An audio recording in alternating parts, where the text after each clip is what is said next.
Hare Ram Ram Ram Hare Hare.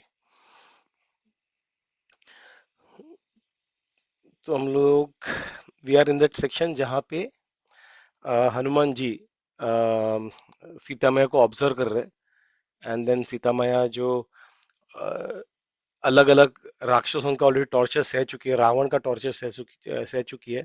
And she is now about to end her life. वो अभी खुद का प्राण त्यागना चाहती है, क्योंकि वो राम जी से और दूर नहीं रह सकती। वो जो विरह भाव है वो और सह नहीं सकती। तो वो थॉट्स में है और हनुमान जी उनको ऑब्जर्व कर रहे हैं। और हम लोग हनुमान जी अभी उनको कंसोल करना चाहते हैं, but before that he spends a lot of time कि कैसे क्या करे। अभी ऐसा करूंगा तो ऐसा का, अगर संस्कृत बात करूंगा तो वो शायद सोचे कि मैं राम ही हूँ, सॉरी रावण का ही कोई, रावण ही भेष बना के आया है। क्या मैं दूसरा कोई हूँ, उसका मैसेंजर हूँ, रावण का ही कोई स्पाई हूँ। तो उस तरीके से वो सोचेगी और वो शायद अपना वो वेट नहीं करेगी, पूरा कम्युनिकेशन करेंट नहीं कर पाएगी। तो हनुमान बहुत सारी चीज सोचते हैं, हनुमान जी बहुत सारी चीज सोचते हैं। पहला जो बात, सीता मैया से बात करने से पहले ये चीज काफी अ, ये चीज एक्चुअली काफी इंपॉर्टेंट है मेरे लिए, हम सब के लिए। और हमें वो इम्प्लीमेंट करना है जब हमारे daily day to day life में। इसलिए इस चीज पे और एक थोड़ा हम लोग टाइम आज स्पेंड करेंगे, इसके पहले कि हम लोग आगे का थोड़ा सा और 3 चैप्टर्स क्लोज कर बात करें, which is basically the Ramayan जो नरेट करते हैं हनुमान जी। उसके पहले हम लोग थोड़ा ये, क्योंकि ये उन्होंने इतना कोसों दूर, उन्होंने ही टुक ए लिप राइट, पूरा समुंदर ओशन महासागर उन्होंने झेप ले लिया, उन्होंने जम किया उसके, उन्होंने सारे चुप चुप के सब किया, इतना सब उन्होंने सक्सेसफुल आया था। लेकिन लास्ट मोमेंट पे अगर उनका चॉइस ऑफ वर्ड सही नहीं होता तो फिर शायद ये पूरा जो प्रोजेक्ट है, मिशन है, वो पूरा फेल हो जाता था। तो ये पूरा मिशन जहाँ पे पूरा फिजिकल एक्टिविटी था, ये था जम किया, चुपके से गए, अंदर गए, उधर गए, वो सारा जो था, अलग अलग राक्षसों को देखा उन्होंने, लंकिनी से मिले, तो ये सारे जो था वो फाइनल एक पॉइंट पे आया जो बहुत ही सटल था, स्पीच। और वहां पे आके उनका मिशन का क्रिटिकल पॉइंट पे था वो, एक गलत चीज और पूरा इतना जो एफर्ट था पूरा वेस्ट हो सकता था। तो इसे वक कौशलम करके भी कहते हैं। अ, इसमें आई थिंक आई मिस, वक कौशलम मतलब बेसिकली जहाँ पे हम लोग स्पीकिंग का जो आर्ट है वो कैसे हम लोग किस तरह से हम लोग उसे बेटर कर सकते हैं। ठीक है। तो कुछ शास्त्रों में जो रेफरेंस है वो हम लोग थोड़ा देखेंगे, प्रभुपादा के कुछ पर्पट्स देखेंगे, और probably some authors here and there will see कि कैसे वो कनेक्ट होता है, कैसे हमें अपने लाइफ में ये प्रिंसिपल इंप्लीमेंट करना है। ठीक है। थोड़ा फिलोसॉफी का आज 15 मिनट फिलोसॉफी होगा, and then will do rest and will close early today. ठीक है। तो भगवत गीता में 17.15 में हम लोग ने जब हम लोग भगवत गीता पढ़े थे तभी ये वर्ष था, अनुद्वेग करम वाक्यम सत्यम प्रियहितम च यत् स्वाध्याय भाषणम चैव वान्मयम तप उच्यते। उषा इसका ट्रांसलेशन पढ़ेगी? Yes, sir. Translative or pura, sir? Translation पढ़ सकते हैं। Okay. Austerity of speech consists in speaking words that are truthful, pleasing, beneficial, and not agitating to others, and also in regularly reciting Vedic literature. Purport bhi padhna hai, sir? हाँ ठीक है, पर भी पढ़ लेना। Okay. One should not speak in such a way as to agitate the minds of others. Of course, when a teacher speaks, he can speak the truth for the instruction of his students. But such a teacher should not speak to those who are not his students, if he will agitate their minds. This is tense as far as talking is concerned. Besides that, one should not talk nonsense. The process of speaking in spirituality circles is to say something upheld by the scriptures. One should at once quote from scriptural authority to back up what he is saying. At the same time, such talk should be very pleasurable to the ear. By such discussions, one may derive the highest benefit and elevate human society. There is a limitless talk of Vedic literature, and one should study this. This is purpose of speech. अरे बोल, thank you Usha. तो यहाँ पे कृष्ण भगवान क्या कहते हैं कि जो स्पीच का ऑस्टेरिटी है, it is not about just speaking truth. मैंने सही बोल दिया, मेरा तो काम था सही बोलना। तो उसके अलावा भी काफी कुछ है। हनुमान जी अगर सोचते हैं मैं तो सही बोलने वाला हूँ कि मैं राम जी का दास हूँ करके, मैं तो उनका सर्वेंट हूँ, मैं तो सही बोलूंगा। लेकिन उन्होंने सिर्फ सही बोलना प्रेफर नहीं किया। अगर सही बोलते तो कनेक्ट नहीं कर पाते, पूरा मिशन फेल हो जाता था। तो कृष्ण क्या कहते हैं कि चार चीज फिल्टर रखो। क्या ये सच है? यस, वो फिल्टर रखो। क्या ये बेनिफिशियल है? ये पूछो। क्या ये प्लीजिंग है? ये पूछो। क्या ये सामने वाले को डिस्टर्ब नहीं करेगा? ये क्वेश्चंस पूछो। Is it true? Is it beneficial? Is it pleasing? और इज इट नॉन डिस्टर्बिंग? ये चार क्वेश्चन पूछने के बाद उसके आंसर्स के बेसिस पे you have to connect, you have to speak. That is called austerity of speech. और सिर्फ सच से नहीं होता, ये सारी चीजें जैसे हनुमान जी ने भी ये सारी चीजें की। जैसे डॉक्टर जब किसी पेशेंट से बात करता है तो वो बड़े बड़े जार्गन जब फेंकता है। जब मैं एक बार विजिट किया था, डॉक्टर ने बड़ा जार्गन फेंका मेरे ऊपर और मुझे ऐसा लगा यार क्या हो गया, कुछ बड़ा चीज हुआ क्या करके। तो मैंने डॉक्टर को पूछा ये कि ये क्या है करके। तो डॉक्टर बोलता है ये particular jargon, I don't remember the word, लेकिन उन्होंने बोला इस वर्ड का मतलब बेसिक साइंस के पास उसका कुछ, मेडिकल साइंस का उसका कुछ रीजन नहीं है। मतलब ये जो होता है, कुछ सिम्टम्स दिखते हैं, उसके पीछे कुछ रीजन पता नहीं उनको। तो ये they have no clue about it. तो वो चीज के लिए उन्होंने ऐसा एक फैंसी वर्ड बनाया, साइंस ने, मेडिकल साइंस ने। मुझे लगा यार कुछ बड़ा चीज हुआ है करके। सो this is what it is. जब बड़ा, तो सामने वाला पेशेंट डर जाता है। तो you have he has to choose very gentle words कि कैसे क्या, वही truth, but it has to be delivered differently. So वह कौशलम कहते हैं, मतलब प्लीजिंग वर्ड्स या फिर एकदम थॉटफुली जो बात करते हैं वैसे। अगर सच भी बोला है, कि हम लोग यूजुअली लोग कहते हैं मैं तो सच किया है और क्या किया है। तो अगर सच, अगर हम लोगों ने कहा और सही तरीके से प्रेजेंट नहीं किया, तो उसे बेसिकली क्रूरता भी कह सकते हैं। तो हम लोग एक धर्म का एक फैक्टर बचाने के लिए हम दूसरा कुछ फैक्टर को वॉयलेट कर रहे हैं। सो इट इज क्रूरता in one case if it is spoken harshly. तो ये चीजें इंपॉर्टेंट, इट इज। और यहाँ पे हनुमान जी ने भी काफी सोच समझ के किया हुआ है। सो ही इज ऑल्सो थिंकिंग, हाँ, ट्रुथफुल, सिर्फ ट्रुथफुल बोल के फायदा नहीं है कि मैं सिर्फ राम का सेवक हूँ। There are other things he has to, कि सामने वाला का माइंड, सीता मैया का माइंड एजिटेट होगा उससे, वो डिस्टर्ब हो जाएगा। तो is thinking that is he is very careful in his choice of words. Bhagavatam में काफी सारे, भागवतम में भी वैसे काफी सारे रेफरेंस है। तो हम लोग एक रेफरेंस पढ़ेंगे। Puttu, are you there?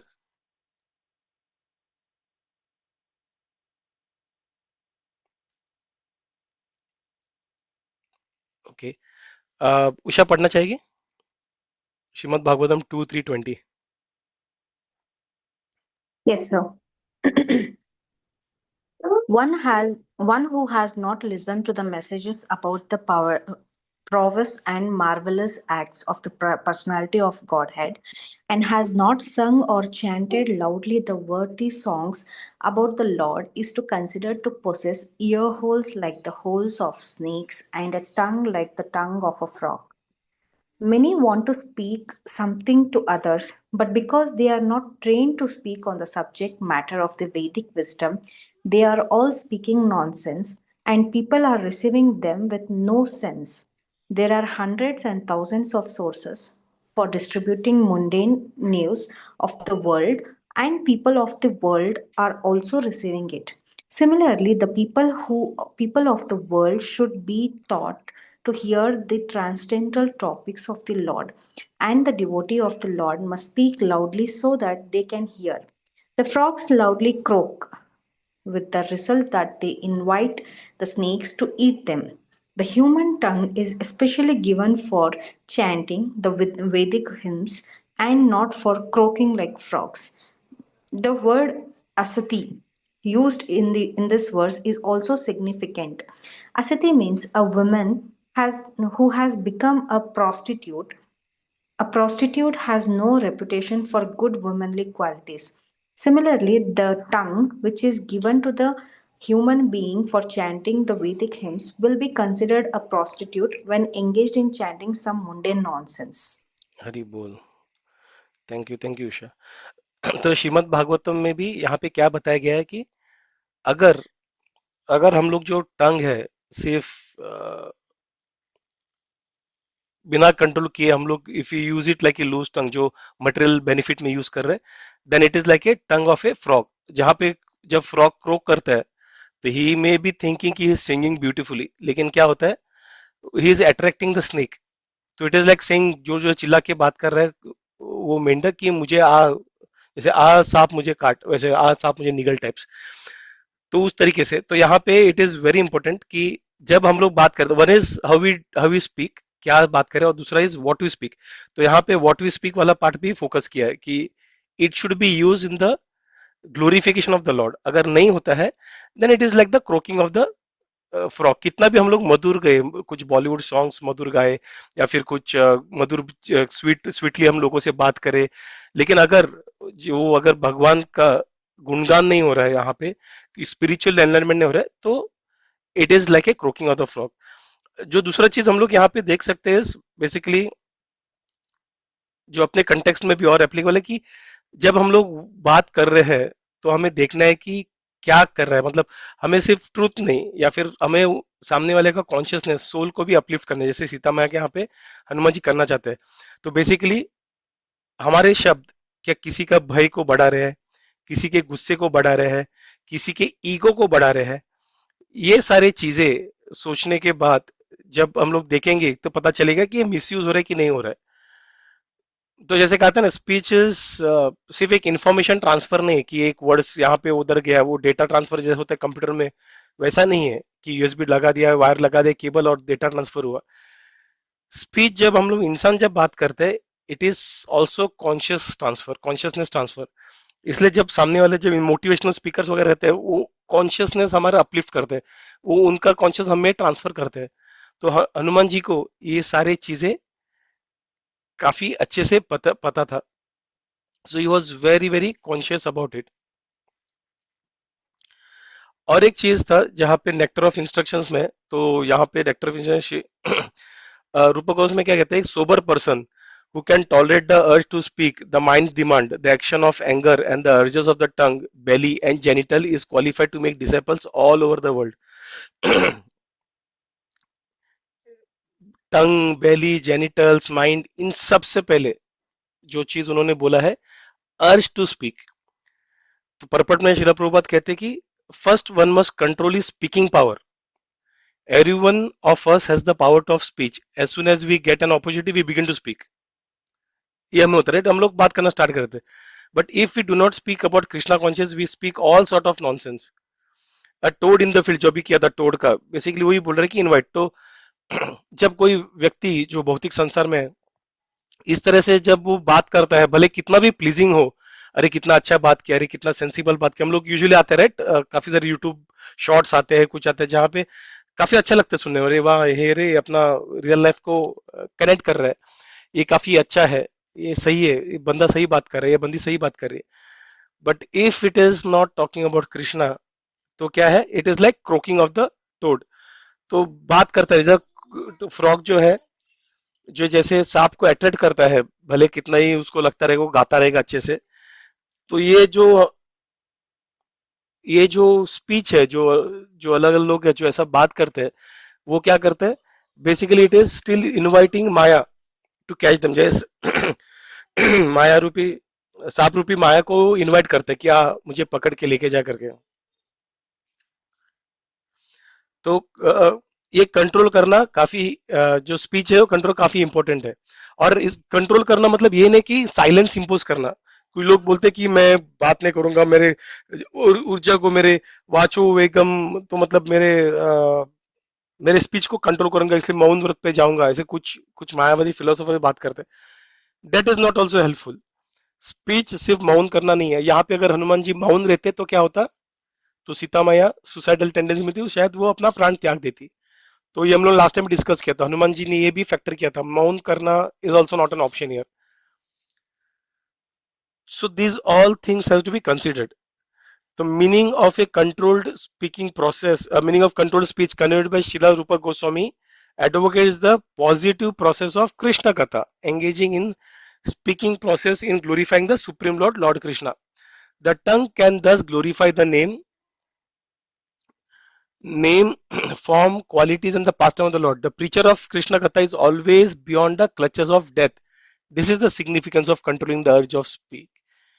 तो हमारे लिए besides how we speak with others, दूसरा भी ये है कि what we speak is also important. जहाँ पे है सिचुएशन परमिट्स, सब जगह पे हम नहीं डाल सकते बिकॉज सामने वाले को कनेक्ट नहीं कर पाएंगे. It should B also pleasure, right. Truth है लेकिन प्लेजरिंग होना चाहिए. हमें उस तरीके से कृष्णा को प्रेजेंट करना है जो सामने वाले को अपील करे, उसे कनेक्ट करे.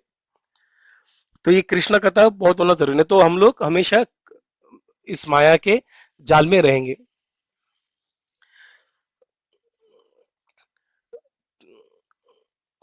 तो यहाँ पे जैसे हनुमान जी ने भी कैसे किया था, पूरे उसने उसके अर्जस को, स्पीक करने के अर्जस को कंट्रोल किया, संस्कृत में बात नहीं किया. संस्कृत एक रेस्पेक्टफुल ये था वहां पे, जो संस्कृत में बात करता मतलब he is a very respectful person.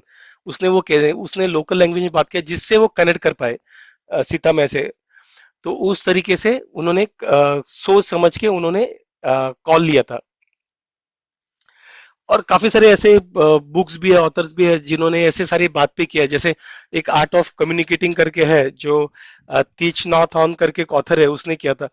तो उसने क्या कहता है वो वहां पे, right speech must be based on right listening.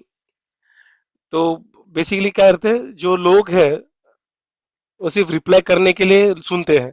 मेरे साथ होता है काफी, जब ऐसा कुछ होता है तो रिप्लाई करने के लिए वो लोग सुनते हैं, समझने के लिए नहीं है. सामने वाला अगर कोई बता रहा है, अगर मेरी वाइफ कुछ बताना चाहती है, कुछ बता, तो मैं रिप्लाई करने के लिए सुनता हूँ, अंडरस्टैंड करने के लिए नहीं है. तो बेसिकली जो ट्रू कम्युनिकेशन है यहाँ पे, it should begin with what, presence, patience and empathy. तो हमारा प्रेजेंस होना जरूरी है उस मोमेंट में, पेशेंस होना जरूरी है, हमें सुनना पेशेंस चाहिए, और एम्पथी चाहिए. We should be able to connect कि सामने वाला क्या फील कर रहा है करके. अगर हम लोग कुछ करेक्ट करना चाहते हैं या फिर कुछ बोलना चाहते हैं, we should first understand that suffering. और यहाँ पे हनुमान जी क्या कर रहे हैं, सीता माँ का इमोशनल कंडीशन अंडरस्टैंड करने का प्रयास कर रहे हैं. So that is what he is trying. और एक ये ऑथर जो है वो कहते हैं कि even truth can be harmful is delivered without compassion. जो हम लोग कृष्ण ने जो भगवद गीता का हम लोग चैप्टर पढ़ा था, तो जो पर्सन अभी एक जो व्यक्ति पेन में है, उसे ब्रूटल ऑनेस्टी नहीं चाहिए, मतलब कड़वा सच नहीं सुनना है उसको ये टाइम पे. उनको क्या चाहिए, उनको चाहिए कि कोई उन्हें समझे. तो उस वक्त जो हम लोग वर्ड्स है जो बात करते, they should act like medicine, not like weapons. तो जैसे यहाँ पे हनुमान जी ने भी बाउल्डली, एकदम बोल्डली अनाउंस किया होता कि मैं राम का दास हूं, लेकिन उन्होंने ऐसा किया नहीं, कि उससे सीता मैया डर सकती थी. तो और वो प्राण त्यागने का जो उनका प्रोसेस था और फास्ट कर लेती थी. तो वो जो सच था वो हार्मफुल हो सकता था अगर हनुमान जी बिना कंपैशन का डिलीवर करते, बिना सामने वाले को समझ के, उनके इमोशन समझ के अगर बोलते. और एक चीज ये बुक में लिखा है कि speak only when your words can water the seeds of peace. तो यहाँ पे जो ऑथर है वो काफी सुंदर मेटाफर देता है कि हर एक इंसान के अंदर कुछ सीड्स होते हैं, फियर के, एंगर के, ट्रस्ट के. ये अलग अलग सीड्स होते हैं इंसान के अंदर. तुम्हारे शब्द जो है कौन से सीड को पानी देता है, कौन से सीड से आगे नरिश करता है, वो इंपॉर्टेंट है, वो हमें समझना है. वो ट्रस्ट को नरिश करता है या फिर फियर को नरिश करता है.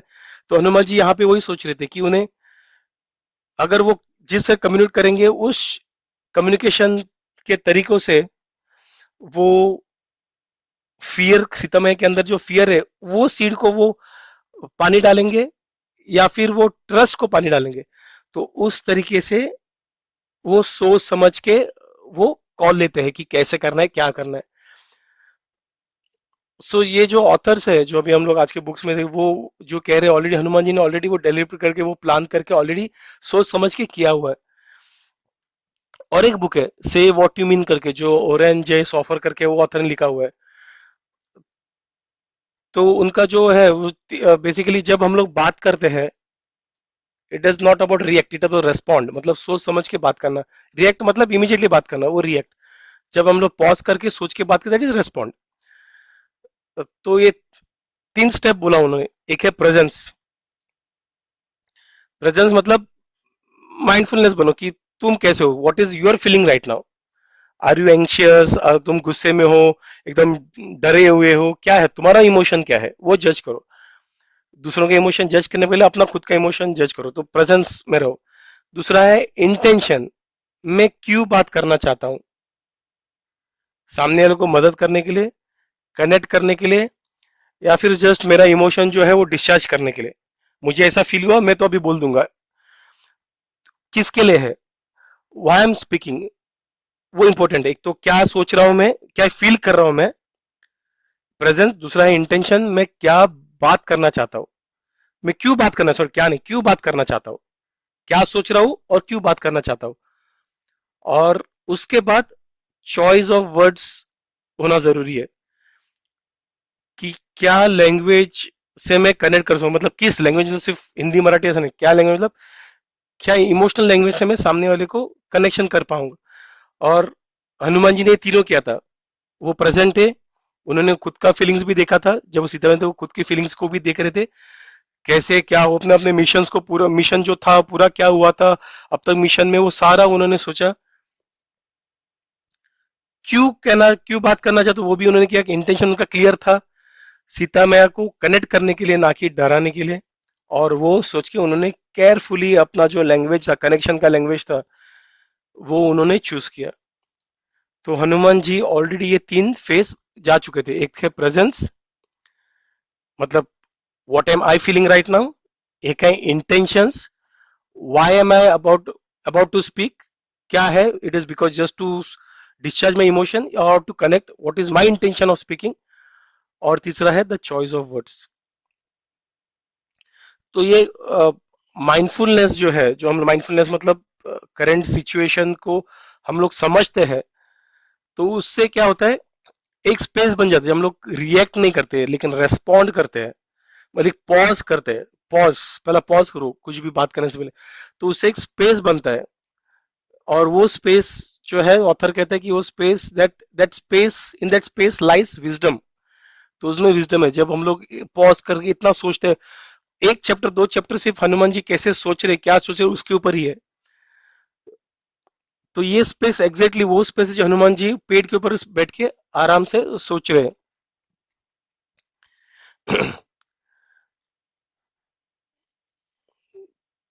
जब जब हम लोग कनेक्ट करें, एक तो हम जो सामने वाले व्यक्ति भी किस तरह से रिएक्ट करेगा वो भी इंपॉर्टेंट है। जब व्यक्ति अनसेफ फील करता है, जैसे तो मैं अनसेफ फील कर सकती थी, एक तो वो अटैक करेगी, इंसान सामने वाला अटैक करता है, या कंप्लीटली शट डाउन होता है, या केयरलेसली बात करता है। तो सामने वाला और कोई ऐसा बात करेगा जिससे और कुछ तुम्हें हर्ट हो जाएगा, या फिर तुम्हें अटैक करेगा फिजिकली और वर्बली, या फिर कंप्लीटली शट डाउन हो जाएगा। तो ये केस में शायद सीता मैया शट डाउन हो जाती थी। इसलिए सीता मैया की सेफ्टी के लिए उन्होंने जेंटल टोन लिया और एकदम केयरफुली उसको एड्रेस किया।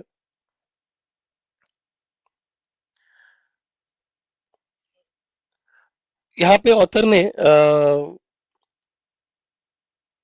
मतलब वो कहते हैं कि, ऑथर क्या कहते हैं कि जब सही कंपैशन से डिलीवर नहीं किया सच, और लिसन नहीं किया हम लोगों ने बात करने से पहले, तो वो और हार्मफुल हो सकता है, जैसे हम लोगों ने किया था। हनुमान ने यहाँ पे पूरा दोनों के दोनों चीज डेमोन्स्ट्रेट किए हुए हैं। तो यहाँ पे हमें हनुमान जी ये चीज करते हैं, तो हम यहाँ पे क्या सीख सकते हैं हनुमान जी से। Pause before speaking. Hanuman ji ने काफी deliberate consider the listener's emotional state. Hanuman ji ने किया था, सीता मैया का पूरा स्टेट कैसे है, वो डरी हुई है क्या है, सब किया था। Speak for healing not ego. मैं संस्कृत स्कॉलर हूं, मैं संस्कृत में बात करूंगा नहीं, हीलिंग के लिए he wanted to calm down, he wanted to heal, he wanted to connect with Mother Sita and choose words that uplift consciousness. उस तरीके से अब यहाँ पे क्या चूज किया उसने, अभी हम लोग नेक्स्ट चैप्टर में देखेंगे. He chose the word that uplift the consciousness of Sita Maya, and then he was able to connect. और क्या था वो? Spoke about Ram. वो राम जी के बारे में बात किया उन्होंने. He did not speak about himself. He spoke about Ram. और जब ऐसे किया तो उसके कॉन्शियसनेस अपलिफ्ट हुआ. So before speaking ask, is it true, is it kind, is it necessary, is it the right moment. और जब हम लोग करेंगे तब हम वाक कौशलम करेंगे, हम सही तरीके से उसे समझेंगे. ठीक है. कुछ क्वेश्चंस, कुछ doubts before we move on to 32nd chapter, जहां से रिज्यूम करने वाले. किसी को कुछ ऐड करना है, कुछ शेयर करना है, कुछ क्वेश्चंस है before we go from philosophy to our again past time. Jay, I take it as no. ठीक है. So will continue 32nd chapter. तो यहाँ पे तो जब हनुमान जी को देखा सीता मैया ने, क्योंकि सीता मैया ने राम जी के बात किया था, तो सीता मैया देखने लगी कौन है करके.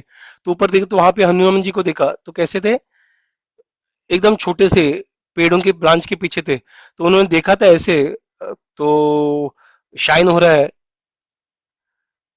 तो वो सोचने लगी, अरे ये जो वानर है वो काफी डरावना लग रहा है. तो क्या कर सकते हैं. तो वो मन ही मन में वो ऐसे डर डर के जब बात करे, वो लक्ष्मण ऐसे डर डर के बात कर रही थी, डर डर के कि कौन है करके, अभी ये कौन आ गया करके, और एक राक्षस. तो उस और वो सोच रही थी कि लेकिन ये राम की बात कर रहे हैं, तो ये कहीं सपना तो नहीं ऐसा, क्योंकि ये वानर जो थे, ये जो बात करने वाले वानर जो थे हनुमान जैसे, वो स्पेशल कॉज के लिए आए थे. वो स्पीशीज जनरली अवेलेबल नहीं था सब जगह पे, स्पेशल कॉज के लिए थे. वहां पे देवता सब आए थे नीचे, राम जी की मदद करने के, उनकी सेवा करने के लिए. तो ये उन्होंने भी देखा नहीं था, तो वो बात वो सोचने लगी कि यार सपना तो नहीं करके. अम, तो वो थोड़ा सा डर गई कि ये क्या है करके. तो आज ही मैंने वो सोच रहे कि क्या मैं सपने में कोई एक वानर को देख रही हूँ, और क्योंकि वानर को देखना इनऑस्पिशियस है शास्त्रों की सबसे सपने में. तो शास्त्रों के से कई इनऑस्पिशियस तो नहीं. मैं तो चाहती हूँ कि ये मेरे पिता जनक और मेरे अ, पति राम और मेरे भाई लक्ष्मण के लिए ऑस्पिशियस हो करके, भले मुझे पता नहीं इसका कैसे मैं ये करूँ. अरे ये तो लेकिन सपना नहीं है, मुझे समझ नहीं रहा है कि सपना है कि नहीं. तो उस तरीके से वो काफी कंफ्यूज थी. वो अभी भी वो स्टेट में जहाँ पे वो एक इंसान सुसाइडल स्टेट में है, तो जब ऐसा कुछ और एक शॉकर मिल जाता है तो वो इंसान का कैसा भरता हो जाता है. अम, क्या मैं राम के बारे में सोचती रहती हूँ, उसके बारे में और राम जी के बारे में ही सोचती रहती हूँ, इसकी वजह से मैं इस वानर को देख के मैं जो वर्ड्स है वो इमेजिन कर रही हूँ, ये क्या हो क्या रहा है करके. शायद मुझे लगता है कि राम जी के लिए जो प्रेम है, जो इंटेंस प्रेम है और विरह का भाव है, वो मैं सह नहीं पा रही हूँ. इसकी वजह से मैं ये सब हो रहा है. तो जो अपना डिजायर होता है उसका कुछ फॉर्म नहीं, डिजायर किसी भी फॉर्म में कैसे भी आ सकता है. हमारा जो इच्छा है, तीव्र इच्छा जो है, तो शायद इ- ये क्या है, कैसे है, क्या है, इस तरह से वो सोच रही थी सीता. मैं उन्हें सूझना था कि क्या किसे, इसका क्या अर्थ निकालू करके. जब हम लोग यूजुअली कुछ होते हैं, एकदम गिरफ्त में होते हैं, तब हम किसी चीज को मिलते हैं, उसका क्या अर्थ निकाले, इसका मतलब क्या, और कुछ बुरा होने वाला है कि अच्छा होने वाला है, हम लोग यूजुअली सोचते रहे, हम लोग भी सोचते हैं. तो सीता मैया भी वही सोच रही है कि इसको वानर को देख रहे हो, सपना है नहीं है. मैं इमोशन इतना है कि मैं समझ नहीं पा रही हूँ कि कैसे मैं कुछ चीजें इमेजिन कर रही हूँ, ये सारी चीजें कैसे करके. तो यहाँ पे सीता मैया तो बाद में देवताओं को ऑफर करने लगी कि मैं इंद्र, बृहस्पति, ब्रह्मा को, सबको, अग्निदेव को मैं नमन करती हूँ, कि मैं इच्छा करती हूँ कि सारे जो शब्द है ये वानर बोल रहे हैं वो सच हो, और और कुछ ना हो कर, इसका और कुछ मीनिंग ना हो करके. तो हनुमान जी जो है वो सीता पेड़ से नीचे उतर के सीता माई के पास जाते हैं. तो उन्हें दंड अपने हाथों से नमन करते हैं, अपने सर के ऊपर हाथ रखे और उन्हें कहते, प्यार से कहते कि हे मैया, जिनकी आंखें लोटस कमल के पत्तों की तरह है, आप कौन हो? अभी भी वो, भले उनको कंफर्म है लेकिन वो वापस जाके एक्चुअली कंफर्म करना चाहते हैं कि ये कौन है, आप कौन हो? Why do tears of grief flow from ears like water trickling from the lotus bud? कैसे इतना इतना अश्रु क्यों आ रहा है करके? क्या तुम देवी हो, या कोई राक्षस हो, या नागा हो, या गंधर्व हो? कौन हो तुम? कोई किन्नर हो? कौन हो तुम करके? क्या तुम रुद्र से हो, मरुत से हो, वासु से? तुम कौन हो? तुम रोहिणी हो? कौन हो तुम? तुम्हारे इस रोने से, जिस तरह से तुम पृथ्वी को टच कर रो रही हो, तो मुझे तो लगने रहा है कि तुम कोई अ, देवी हो करके। तुम्हारा इस रॉयल जो साइंस है, तुम्हारे जो सिल्क के कपड़े हैं, जो रॉयल साइंस है, उससे मैं ये समझ सकता हूँ कि तुम किसी राजा के इधर पत्नी हो या उसके पुत्री हो करके। अगर तुम सीता हो, जो रावण से तुम लोगों ने, जनक जनक ने लिया है रावण से, सॉरी, जनस्थान से रावण ने तुम्हें ले लिया है, तो प्लीज अपने आप को रिवील करो, कंफर्म करो। तुम्हारी जो ब्यूटी है, जो सुपर ह्यूमन है, नॉर्मल इंसानों में दिखाई नहीं देती है, ये तो यही इशारा करती है मुझे कि तुम राम जी की ही पत्नी हो, लेकिन मुझे तुमसे सुनना है। तो ये सुनने के बाद सीता मैया को थोड़ा सा अच्छा लगा, खुश हो गई। हम लोगों ने जो भी पूरा स्पीच का किया था वो कनेक्ट कर पाया। Hanuman was successful in connecting with Sita, जो एकदम वर्स्ट सिचुएशन में थी, इमोशनल स्टेट में थी। तो वो कहती, हाँ मैं दशरथ की बहू ही हूँ, और मैं जनक की बेटी हूँ, और और राम जी की पत्नी हूँ, और मैंने 12 साल तक राम जी के साथ मैंने सारे कुछ एंजॉय किए थे। तो 13 साल, 13वें साल में दशरथ महाराज जो थे राम जी को अपने राजा बनाने चाहते थे, लेकिन तभी कैकेयी, ये पूरा अपना रिवीजन होने वाला है, तो कैकेयी जो है उसने अपने पति से कहा कि मैं कुछ खाऊंगी नहीं पीऊंगी नहीं, अगर राम जी को राजा बना दिया, अभिषेक हो गया, राजा अभिषेक है, उसको जंगल में भेजना जरूरी है, उसे वनवास के लिए भेजना जरूरी है, वन में भेजना जरूरी है। तो दशरथ महाराज जो थे हमेशा सत्य की राह पे चलते थे, तो सह नहीं पाए। उन्होंने, राम जी को जब पता चला, तो उन्होंने कहा राम जी को कि तुम चाहे तो उसे ना कर सकते हो, क्योंकि मेरा मेरा वादा है। लेकिन राम जी ने, क्योंकि राम जी काफी धार्मिक है, काफी रिलीजियस है, काफी, और अपने पिताजी का मान रखते हैं, उन्होंने वो बड़ा राज जो पूरा वर्ल्ड का सेंटर था, कैपिटल था, उसको त्याग दिया इमीडिएटली ऑन द स्पॉट, और वन जाने के लिए रेडी हो गया, अपने पिता का वचन का मान रखने के लिए। राम जी ने मुझे कहा कि उधर राजमहल में रखे उनके माँ का ख्याल रखो, लेकिन मैं राम जी के साथ वन में जाना चाहती थी, कि मेरे लिए उनके बिना और कुछ स्वर्ग नहीं है। तो वैसे रावण का ऑर्डर, सॉरी, राजा का ऑर्डर, दशरथ महाराज का जो ऑर्डर था, वो हम लोग मान के हम डंडन में चले गए, और वहां पे हम लोग वन में रहते थे, वहां जहां से मुझे उस दुष्ट बुद्धि रावण ने वहां से मुझे अगवा किया। तो उन्होंने मुझे अभी 2 महीना दिया है रहने के लिए, उसके बाद मैं अपना प्राण त्याग दूंगी। तो इस ग्रीफ को देख के हनुमान जी अ, वो उदास हो गए, सीता माँ को ऐसे सिचुएशन में देख के, उनका इमोशनल स्टेट देखे, और उनको कंफर्ट करने लगे कि मैं राम जी के ही आदेश से यहाँ पे आया हूँ। वो मंगल है, कुशल है, मंगल है, और आपका ही भला चाहते हैं। तो उन्होंने, लक्ष्मण भी काफी उदास है, और उन्होंने उनका भी दंडवत जो है आपको दिया हुआ है, अब नमन आपको भेजा हुआ है। तो ये सुन के सीता मैया काफी खुश हो गई, उनके जैसे पूरे शरीर में एक अलग से इलेक्ट्रिक, जो खुशी का एक इलेक्ट्रिक एक्सपीरियंस हुआ, उनके रोंगटे खड़े हो गए। तो उन्होंने कहा कि ऐसा लग रहा है कि 100 साल बाद मैं कुछ खुशी का एक पल जी रही हूँ करके। तो दोनों बात करने लगे धीरे धीरे, और एक दूसरे के अंदर कॉन्फिडेंस बढ़ने लगा। तो तो तो जैसे हनुमान बात कर रहे थे, तो सीता वापस कुछ थोड़ा डाउट अभी भी था, सीता वापस सस्पेक्ट करी थी कि मैंने तो मेरा स्टोरी पूरा बोल दिया है, इस व्यक्ति को ये कहीं रावण तो नहीं है। तो उस तरीके से वापस उनके मन में डाउट आने लगा, भले वो खुशी था लेकिन उनके मन में, क्योंकि इतना उन्होंने दुख झेले 1 साल 8 महीने तक, कि उनको वो दुख वो झेल नहीं पा रही थी। तो हनुमान जी ने वापस दंडवत किया, बट डर के मारे उन्होंने हनुमान जी का देखा नहीं।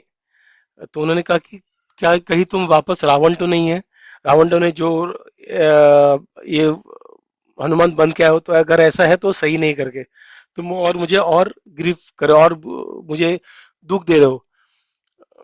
अगर तुम राम के ही दास हो तो मैं तुम्हें वेलकम करती हूँ, मैं राम के बारे में सुनने को रेडी हूँ। मैं सो न पाई न सपना देख पाई मैं, लेकिन अभी तुम्हें देख के इतना मुझे आनंद आ रहा है, लेकिन मैं समझ नहीं रहा कि क्या है करके, राम ने भेजा है कि मैं सिर्फ एक डिल्यूजन में हूँ करके। तो हनुमान जी एक्सप्लेन करने लगते हैं कि हनुमान राम जी के बारे में, कि राम जी जो है वो विष्णु की तरह उनका मान है, और वो सन की तरह ग्लोरियस है, हम उनके डिलाइट है करके। और बृहस्पति तो उनका उनका गुणगान करते हैं। वो जब गुस्सा होते हैं, सिर्फ जिनको गुस्सा दिखाने उनको ही गुस्सा होते हैं, मतलब उन गुस्सा पे पूरा कंट्रोल है राम जी का। तो सीता मैया को कहते हैं कि राम जी आने वाले दिनों में, राम जी जो है अपना धनुष का अपना धनुष और बाण का प्रयोग करके उस दुष्ट रावण को मार डालेगा। और आपसे दूर होके काफी काफी दुखदायक परिस्थिति में है वो, इसलिए उन्होंने मुझे भेजा आपका हालचाल पूछना, आपके आपके भलाई के लिए। और लक्ष्मण जी भी आपसे नमन हो, वही इंक्वायरी करते हैं। सुग्रीव ने भी आपको याद किया है और आपके बारे में, आपके हालचाल में पूछ रहे हैं। और मैं वो हनुमान सुग्रीव का मिनिस्टर हूँ, और मैंने पूरा इस ओशन को लांद के मैं लंका में आया हूँ, और मैं यहाँ पे सिर्फ आपको मिलने आया था, और इसके अलावा और कुछ नहीं है। तो सीता में हनुमान जी को पूछती है, तो आपने राम को कहाँ मिले, लक्ष्मण को आपने किस तरह से आपने ये किया, आपका और वानर और इसके मनुष्य के में कैसे एकता हुई थी, और राम और लक्ष्मण के बारे में ऐसे क्या क्या बोलते हैं उसे, उनके ट्रेड्स है, पर्सनैलिटीज है, जो है, जो डिस्टिंग्विशिंग है, बाकी जो सुन के मुझे अच्छा लगेगा वो बोल सकते हो क्या, राम कैसा दिखते हैं, राम लक्ष्मण कैसे उनके। तो ये सारी चीजें सीता मैया वापस हनुमान जी को पूछते हैं। तो हनुमान जी कहते हैं कि सारे डिस्क्राइब करते हैं, ये तो आपके ही पति है और आपके ही भाई है, लेकिन आपको तो सब पता है, लेकिन ये मेरा खुश नसीब है जो मुझे मौका मिल रहा है कि ये सब डिस्क्राइब करने के लिए। तो वो कहते हैं कि राम जी के जो आंख है, लो कमल के पत्तों की तरह है, चाम है, पोलाइट है, वो सूर्य की तरह एफल्जेंट है, वो ग्लो होते हैं। अर्थ पृथ्वी की तरह एकदम पेशेंट है, बृहस्पति के पर जैसे वो इंटेलिजेंट है, वो सारे जीव के प्रोटेक्टर है, वो काफी ब्राह्मण को सबको डिवोटेड है, वो स्क्रिप्चर्स में पढ़े हुए हैं, उसे धनुर्विद्या उन्हें आता है, उनके जो फिजिक है, ब्रॉड शोल्डर है, स्ट्रॉन्ग आर्म्स है, उनका शेप एकदम शंख की तरह है, आंख उनका जो है वो कॉपर कॉपर के लाल है, सिमेट्रिक लिम्स है उनके। तो सारे ऑस्पिशियस जो साइंस है सब है, उनके दांत जो है वेल फॉर्म्ड है। तो इस तरीके से वो उनके बारे में बताते हैं, वो धर्म का पालन करते हैं, दूसरों को मदद करने के हमेशा वो उतावले रहते हैं। और बाद में लक्ष्मण जो है वो राम का ही रिफ्लेक्शन है, उनके वर्च्यूज में, चाम में। जो राम जो है वो जब ये उनके क्वालिटीज बताने का, तो वो सुग्रीव को कैसे मिले वो बताते हैं। तो जब वो सीता मैया को ढूंढ रहे थे राम जी, तो वहां पे ऋष्यमुख पर्वत पे पहुंचे, तो वहां पे ऋष्यमुख जो था उनको वहां पे सुग्रीव मिले, जिसको उनके भाई ने, वाली ने उनको निकाल दिया था, और वो डरे हुए थे वाली से। तो हनुमान जी ने मतलब हनुमान जी कहते मैंने उनका उनको पहचाना कि वो कोई राजा हो सकते थे, इसलिए मैंने उनको सुग्रीव के पास लेके गए और उनके बारे में बताया। तो उनसे मैत्री हुई, और राम जी ने सुग्रीव को कंसीव किया, और उन्होंने लक्ष्मण ने पूरा वो आपके बारे में बताया कि कैसे आपको रावण ने एबडक्ट किया था, कैसे किया था, और उससे सुग्रीव और दुखी हो गए। तो राम जी ने सुग्रीव को ऑर्नामेंट दिखाया आपके, और उसे उनको सॉरी सुग्रीव ने राम जी को ऑर्नामेंट्स दिखाए जो उनके पास उनको मिले थे, और उससे राम जी को थोड़ा कंसोल किया, हाँ मतलब कुछ होप्स दिखाए, और इस तरह से अलायंस हो दोनों में। और उस अलायंस से वाली को मारने का उनसे एग्रीमेंट हुआ और सीता को ढूंढने का एग्रीमेंट। तो रावण राम जी जो है वो वाली को मारेंगे और सुग्रीव जो है सीता मैया को ढूंढने का प्रयास करेंगे। तो राम ने वाली को मारा, और सुग्रीव ने जब राजा बने उन्होंने सारे जो अश्वल है, सारे जो भालू है, सारे जो वानर है, उनसे डिस्पैच किया सारे सारे 10 डायरेक्शन में सीता मैया को ढूंढने के लिए। और सारे वानर जो है सारे पर्वत जंगल सब जगह पे सारी जगह ढूंढ रहे थे। तो जब हम लोग जो हमारी टोली जो तो एक जगह पूछे, वहां पे संपत्ति मिले, जहाँ जो एक बड़ा सा वल्चर था, और संपत्ति ने जो है आपका लोकेशन बताया। और मैंने यहाँ पे जो है वो ओशन जो है एक जेब में पूरा कवर किया, और लंका में आओ, और वहां पे रावण को ऑब्जर्व किया, आपको ऑब्जर्व किया, और वो आपकी सिचुएशन में इस तरह से मैंने आपको अप्रोच किया सारे देखने के बाद। तो मैं हनुमान हूँ, सुग्रीव का मिनिस्टर, और जो वायु का पुत्र हूँ, मुझे राम ने लक्ष्मण ने भेजा हुआ है, और सिर्फ मैं आपका संदेश, राम जी का संदेश आपके लिए लेके आया हूँ करके। तो जब सीता मैया सब देखती है तो सुनती है तो काफी खुश हो जाती है, और अभी उनका ट्रस्ट उनपे बढ़ गया है। और श्री ने वो जो जॉय है, वो जो आनंद है, वो एंजॉय करते हैं, उनके अश्रु आने लगते हैं, लेकिन इस बार खुशी के अश्रु आने लगते हैं। तो वो समझ जाते हैं कि और कोई ना हनुमान ही है करके। तो हनुमान जी कहते हैं कि सीता मैया, ये मैथिली मैंने तुम्हें सारा कुछ नरेट किया करके, अपने आप को अभी शांत करो, और तुम्हें क्या चाहिए बताओ, मैं तुम्हें वो सारे जवाब दे सकता हूँ। तो जो वायु के कृपा से मैं यहाँ पे मैं आया हूँ, और मैं यहाँ पे आया हूँ, और मैं वायु की जैसी मैं स्ट्रेंथ, और मैं यहाँ पे आपकी सेवा के लिए अवेलेबल हूँ करके। तो ऐसे ऐसा कभी देखते हैं नेक्स्ट चैप्टर में आगे क्या होता है। So this is where the 35th chapter ends. So before closing the recording, any questions, any doubts? If no, we'll stop the recording. Hare Krishna.